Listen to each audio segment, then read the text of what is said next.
I never liked going to Sienna's parents' place for dinner, not even after 8 years of marriage. It wasn't the lengthy drive or the hard seats that troubled me. It was the way her family made me feel like I didn't belong. That night, as I sat at their polished oak table, the air was dense with the typical mix of false smiles and sharp little jabs. Sienna's mother, Lorraine, kept her nose high, stirring her soup like she was doing me a favor by letting me eat it. Her brother, Bryce, lounged across from me, smiling over his wine glass as his wife, Chelsea, giggled at every snarky remark. He flung my way. They acted like I was some stray puppy Sienna had dragged home, not her spouse, not the man who'd built a life with her. I shifted in my seat, attempting to focus on the desiccated chicken and watery potatoes, but the laughter grated on me. Lorraine asked me how my small projects were progressing, her voice dripping with pity. Bryce jumped in with a remark about how I probably couldn't afford a real job anymore. Chelsea snorted into her napkin, and I forced a grin. Staring at Sienna, she simply patted my hand beneath the table like that was enough. I told myself I was there for her, that I could tolerate their bullshit for one more night. The wine felt like vinegar, but I sipped it anyway, nodding along as they rambled about Bryce's latest get-rich-quick plan, something about crypto, as if he'd ever made a penny that didn't come from someone else's pocket. I didn't catch all the subtleties. I was too busy counting the minutes until we could leave. Looking back, I should have paid more attention. The way they kept exchanging glances. The way Lorraine's chuckle became sharp when I excused myself to the washroom. It wasn't just their normal game that night. They weren't just insulting me. They were celebrating something larger, something I wouldn't realize until it was too late. I pushed my plate aside, the bland meal feeling heavy in my stomach, and informed Sienna I was ready to go. She sighed, like I was the one being difficult, but she grabbed her coat. As we headed out, Bryce called after me. "Take care, champ. Don't spend all that money in one place." I figured that was simply another dig at my old business payout, the one I'd cashed out of years ago. I waved him off, hopping into the car, the chilly night air striking my face. Sienna was quiet on the drive home, staring out the window, and I believed she was simply sleepy. I didn't press her to chat. I didn't ask why her family seemed so smug, so satisfied with themselves. I didn't know yet that they'd already taken everything I'd worked for, that they'd been planning it right under my nose.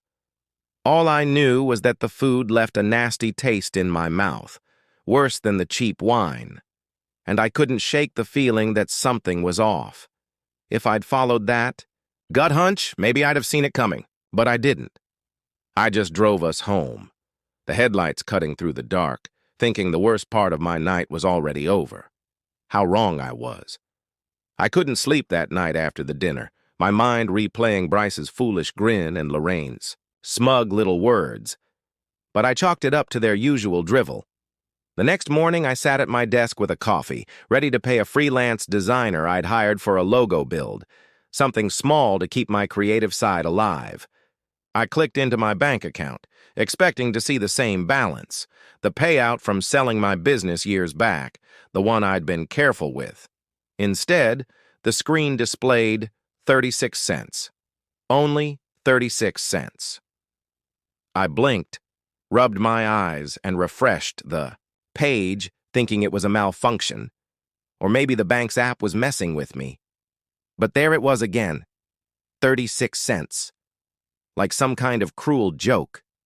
My chest clenched, and I browsed through the transaction history, but nothing stood out. No major withdrawals, no notifications, just a clean decrease to practically nothing. I sat there staring at the figures, my coffee turning cold in my palm. This wasn't possible. That account held close to $120,000 last time I checked.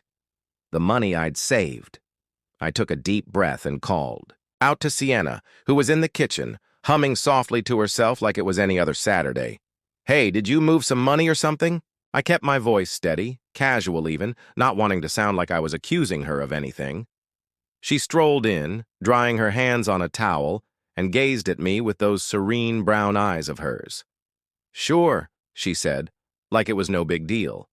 "We all agreed you didn't really need that money." My thoughts stumbled over her words. "We agreed?"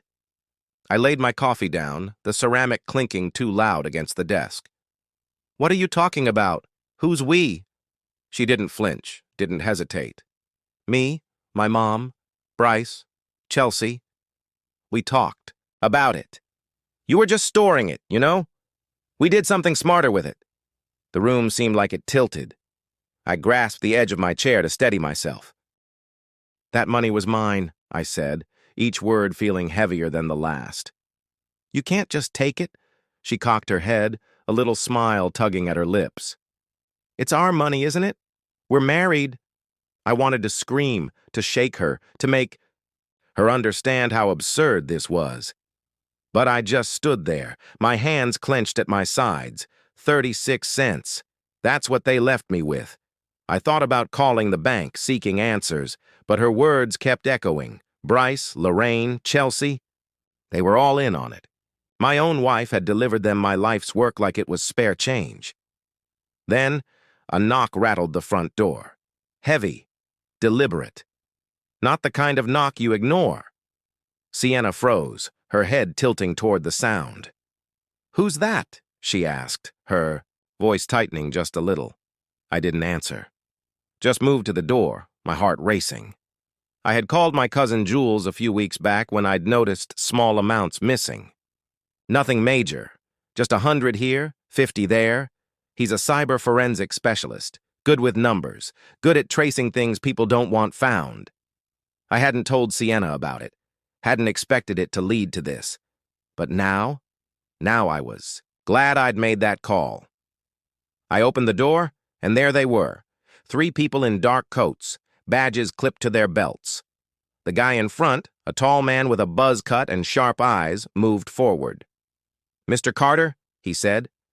"I'm Agent Corbin, Reyes, Office of Financial Integrity. We need to talk." I glanced back at Sienna, who had gone pale, her tea forgotten on the counter. "Yeah," I answered, stepping aside to let them in. "Come on in." She crossed her arms, her lips pressed into a thin line. And I realized, right then, this wasn't just about money anymore. This changed everything. I noticed the scope. They moved rapidly.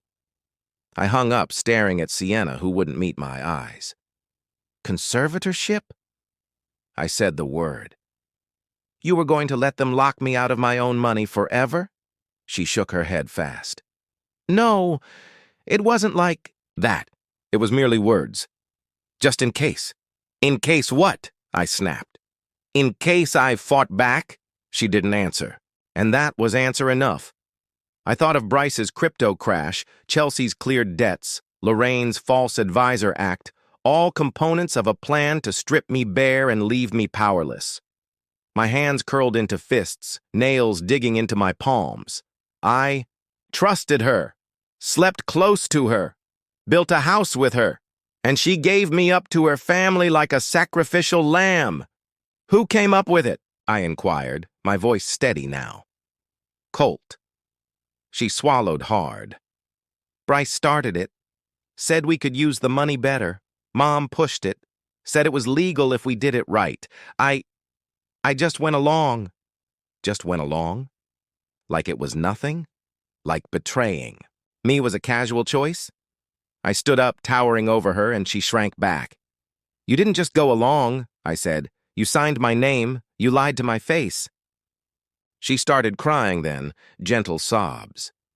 Yet I didn't feel sad. I felt empty.